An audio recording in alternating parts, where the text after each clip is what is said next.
Hi friends, அஸ்ஸலாமு அலைக்கும். Mutton Cola உருண்டை குழம்பு எப்படி செய்யலாம் வாங்க பார்க்கலாம். 200 கிராம் மட்டன் கைமா, இது வாஷ் பண்ணி எடுத்துக்கலாம். 50 கிராம் பொட்டுக்கடலை, 1/4 மூடி தேங்காய், ஒரு 8 பல் பூண்டு, பட்டை, லவங்கம், ஏலக்காய் 2, 3 வெங்காயம், இது நல்லா மெலிசாக கட் பண்ணிக்கணும். 4 தக்காளி, இதுவும் நல்லா மெலிசாக கட் பண்ணிக்கணும். 4 பச்சை மிளகாய், தேவையான கொத்தமல்லி. ஸ்டவ்வில் பேன் வச்சுக்கலாம். பேன் ஹீட் ஆனவுடன் தேவையான ஆயில், பட்டை, லவங்கம், ஏலக்காய் போட்டுக்கணும். கட் பண்ணி வச்சு வெங்காயம் போட்டுக்கலாம். போட்டு இது நல்லா வதக்கணும். வெங்காயம் வதங்கினதுக்கப்புறம் 1 டேபிள் ஸ்பூன் இஞ்சி பூண்டு பேஸ்ட்டு போட்டு இதுவும் நல்லா வதக்கலாம். 4 பச்சை மிளகாய், கட் பண்ண தக்காளி போட்டு நல்லா வதக்கணும். தேவையான சால்ட்டு,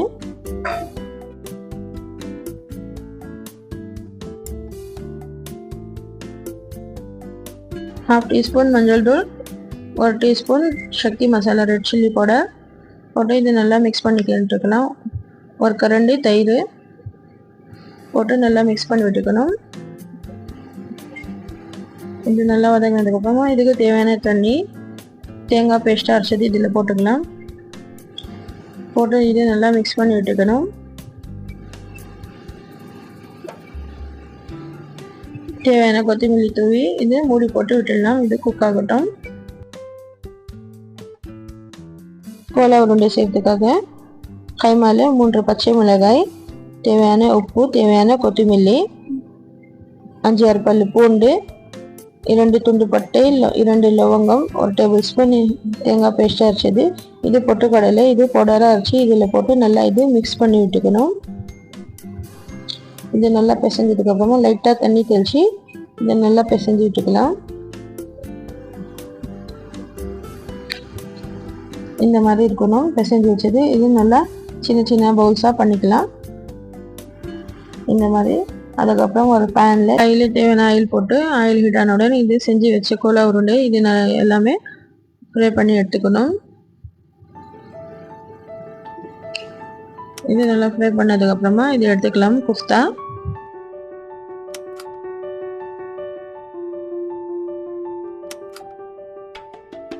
குருமா நல்லா மிக்ஸ் பண்ணி விட்டுட்டு இது ஃப்ரை பண்ண கோலா உருண்டை இதில் போட்டுக்கலாம். இது நல்லா மிக்ஸ் பண்ணி விட்டுட்டு ஒரு 10 மினிட்ஸ்க்கு ஸ்டவ் சிம்மில் வச்சு தம்க்கு விட்டுடணும்.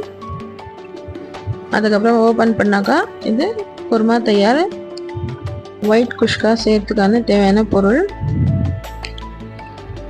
ஒரு குக்கரில் தேவையான ஆயில் போட்டுக்கலாம். பட்டை, லவங்கம், ஏலக்காய், ஒரு வெங்காயம் நல்லா நீளமாக கட் பண்ணி போட்டுக்கணும். 4 பச்சை மிளகாய் போட்டு இது நல்லா வதக்கணும். ஒரு கேரட்டு, ஒரு 4 பீனிஸ் இது நல்லா மெலிசாக கட் பண்ணி இதில் போட்டுக்கலாம். போட்டு இது நல்லா வதக்கணும். இஞ்சி பூண்டு பேஸ்ட்டு 1 டேபிள் ஸ்பூன் போட்டு இது நல்லா மிக்ஸ் பண்ணி விட்டுக்கலாம். தேவையான கொத்தமல்லி, புதினா, அரிசி வாஷ் பண்ணி 30 மினிட்ஸ்க்கு ஊற வச்சது இதில் தண்ணி இல்லாமல் வடிகட்டி இதில் போட்டுக்கலாம். 1 டம்ளர் அரிசிக்கு 2 டம்ளர் தண்ணி போட்டுக்கலாம்.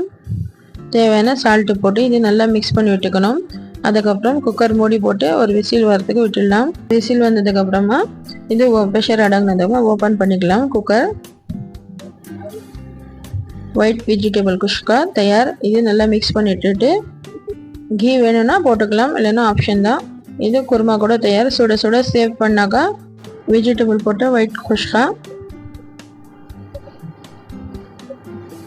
புதினா சட்னி, மட்டன் கோலா உருண்டை குருமா,